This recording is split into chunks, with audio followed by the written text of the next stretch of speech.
नमस्कार दोस्तों, राधे राधे। अरुण सेमाल और स्वागत करता हूं आपको अपने YouTube चैनल अरुण शिक्षा अकादमी में।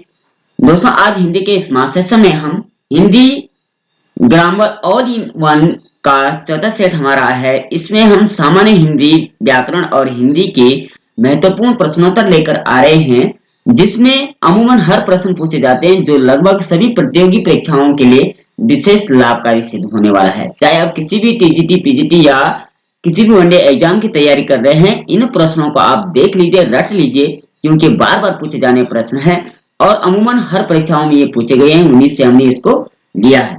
इससे पहले चैनल पर नए हैं, प्लीज चैनल सब्सक्राइब जरूर करें और प्यार से कमेंट करते हुए अपने दोस्तों के साथ शेयर करते हुए आज के सेशन में हम आगे बढ़ेंगे। आज के सेशन का जो पहला क्वेश्चन होगा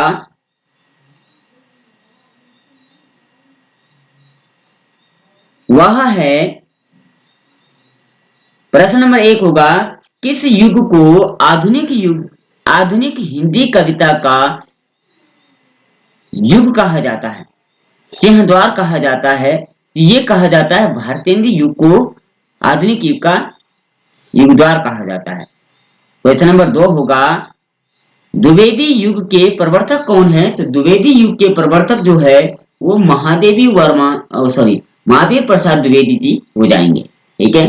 प्रश्न नंबर 3 की बात करते हैं, हिंदी का पहला सामाजिक उपन्यास कौन सा माना जाता है? तो सामाजिक उपन्यास जो है वो है भाग्यवती माना जाता है। प्रश्न नंबर 4 की बात करते हैं, सन 1950 से पहले हिंदी कविता किस कविता के रूप में जानी जाती थी? तो हिंदी कविता जो मानी जाती थी वो प्रयोगवादी कविता के रूप में जानी जाती थी। बात करते हैं प्रश्न नंबर 5 की, ब्रजभाषा का सर्वोत्तम कवि कौन है? तो सूरदास जी ब्रजभाषा के सर्वोत्तम कवि माने जाते हैं। सूरदास के पद जो है वो विशेष प्रसिद्ध रहे हैं। ठीक है। बात करते हैं आदिकाल, प्रश्न नंबर 6 के, आदिकाल के बाद हिंदी में किस साहित्य का उदय हुआ? तो आदिकाल के बाद भक्ति साहित्य का उदय हुआ था। बात करते हैं प्रश्न नंबर 7 की, निर्गुण भक्ति काव्य के प्रमुख कवि कौन है? तो कबीरदास जो है निर्गुण भक्ति काव्य के कवि माने जाते हैं। निर्गुण का मतलब होता है जिसने किसी ईश्वर को माध्यम न बना करके बल्कि मनुष्य को वास्तविक ज्ञान से पिरोया है। कबीरदास के जो दोहे हैं वो व्यक्तिपरक होते हैं, भाव उद्धृत करते हैं और जीवन का सार बताते हैं।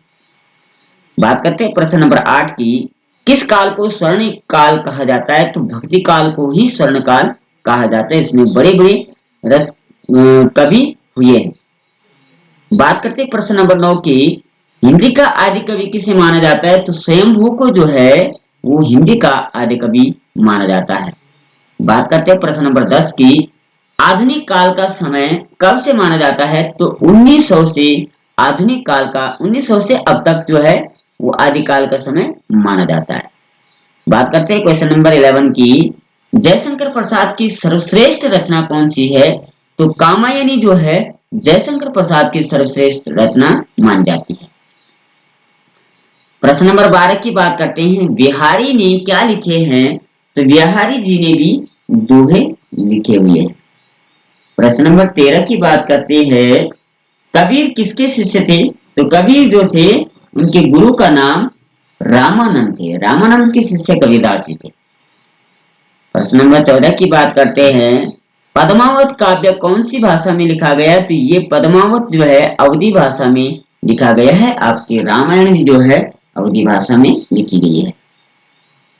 बात करते हैं प्रश्न नंबर 15 की, चंपू किसे कहा जाता है? चंपू एक काव्य है, किसे कहा जाता है? उत्तर है गद्य पद्य मिश्रित रचनाओं को चंपू काव्य कहा जाता है। प्रश्न नंबर 16 की बात करते हैं, कालाधर उपनाम से कविता कौन से कवि लिखते हैं? तो जयशंकर प्रसाद जी कलाधर उपनाम से कविता लिखते हैं। प्रश्न नंबर 17 की बात करते हैं, रसनिधि किस कवि का उपन्यास है? तो रसनिधि जो है पृथ्वी सिंह जी की रचना का उपनाम है, कवि का उपनाम है। प्रश्न नंबर 18 की बात करते हैं, प्रेमचंद के अधूरे उपन्यास का नाम क्या है? तो प्रेमचंद जी का जो अधूरा उपन्यास था वो है मंगलसूत्र। ठीक है, ये आधा ही रहा, इसको पूरा नहीं कर पाए थे और ना ही इसको कोई पूरा कर पाया, इसलिए ये अधूरा उपन्यास माना जाता है। बात करते हैं प्रश्न नंबर 19 की। हिंदी का सर्वाधिक नाटककार कौन है? तो जयशंकर प्रसाद ही हिंदी के सर्वाधिक नाटककार माने जाते हैं। बात करते हैं प्रश्न नंबर 20 की। तुलसीकृत रामचरितमानस में कौन सी भाषा का प्रयोग किया गया है? अवधी भाषा का प्रयोग तुलसी रामचरित भाषा में किया गया। चलते हैं प्रश्न नंबर 21 की ओर।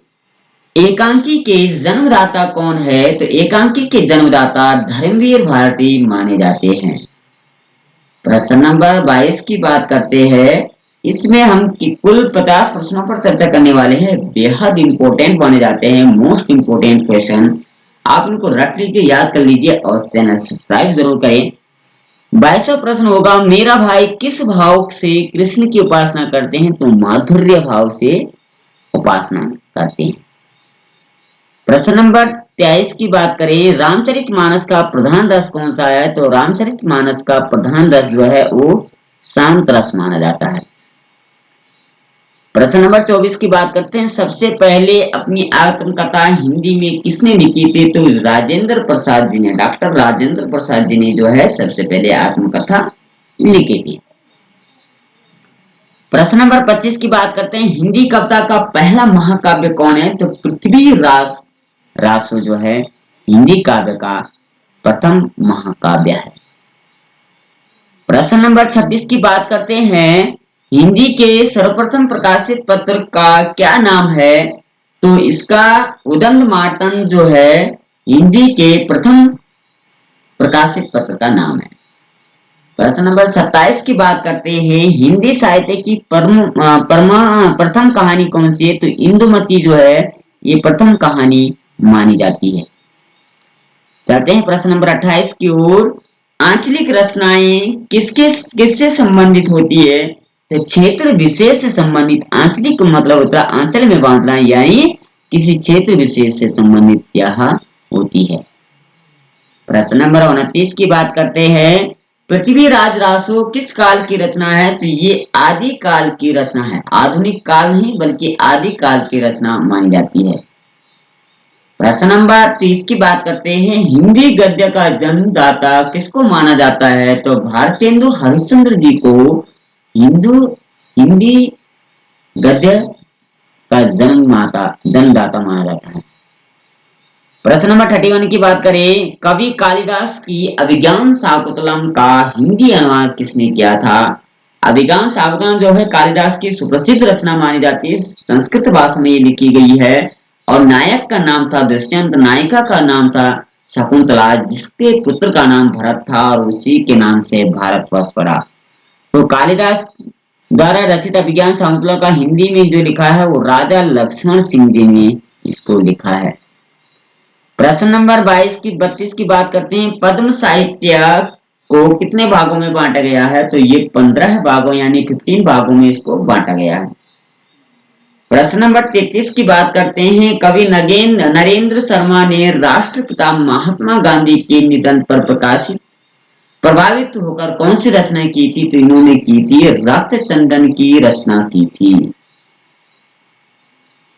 प्रश्न नंबर 34 की बात करते हैं, नाट्य शास्त्रकारों द्वारा अमान्य रस कौन सा है? अमान्य रस का मतलब जिस रस की मान्यता नहीं तो विवत्स रस की मान्यता नहीं मानते हैं। प्रश्न नंबर 35 की बात करते हैं, काव्य शास्त्र का प्राचीनतम नाम क्या है? तो काव्य शास्त्र का प्राचीनतम नाम है अलंकार शास्त्र। प्रश्न नंबर 36 की बात करते हैं, रीति संप्रदाय के संस्थापक कौन है? तो आचार्य वामन द्वारा रीति संप्रदाय के संस्थापक माने जाते हैं। प्रश्न नंबर 37 की बात करते हैं, हिंदी में काव्य शास्त्र के प्रथम आचार्य कौन है? तो केशव दास जी काव्य शास्त्र के प्रथम आचार्य माने जाते हैं। प्रश्न नंबर 38 की बात करते हैं, शब्द किस शब्द से बना है? साहित्य किस शब्द से बना है? तो साहित्य शब्द से साहित्य बना हुआ है। प्रश्न नंबर 39 की बात करते हैं, हिंदी साहित्य में जीवनी साहित्य का प्रारंभ कौन से युग में हुआ? तो भारतेंदु युग में जीवनी साहित्य का प्रारंभ हुआ। आगे चलते हैं, प्रश्न नंबर 40 पर चलते हैं। 40 की बात करते हैं, हिंदी भाषा और साहित्य के लेखक कौन है? तो श्याम सुंदर दास जी इनके लेखक हैं। प्रश्न नंबर 41 की बात करते हैं, मनुष्य एक सामाजिक प्राणी है, यह किसने कहा था? तो अरस्तु ने कहा था। प्रश्न नंबर 42 की बात करते हैं, भाषा किसे कहते हैं? तो भाषा क्या है? अभिव्यक्ति का माध्यम माना जाता है, यानी मनुष्य अपने मानसिक विचारों की अभिव्यक्ति के लिए जिस माध्यम का प्रयोग करता है वह भाषा कहलाती है। प्रश्न नंबर 43 की बात करते हैं, भाषा शब्द की उत्पत्ति कहां से हुई? तो ये भाष संस्कृत के भाष शब्द से, भाष धातु से उत्पत्ति हुई थी। ठीक है, आगे चलते हैं, प्रश्न नंबर 44 की ओर। सामान्य शब्दों में हम भाषा को कितनी तरह से व्यक्त कर सकते हैं? तो भाषा वह साधन है जिसके द्वारा मनुष्य अपने भावों विचारों को बोलकर लिखकर दूसरों के सामने पहुंचाता है। 45 की बात करते हैं, भाषा को मोटे रूप में कितने भागों में बांटा जाता है? 2 रूपों में बांटा जाता है, लिखित भाषा, मौखिक भाषा।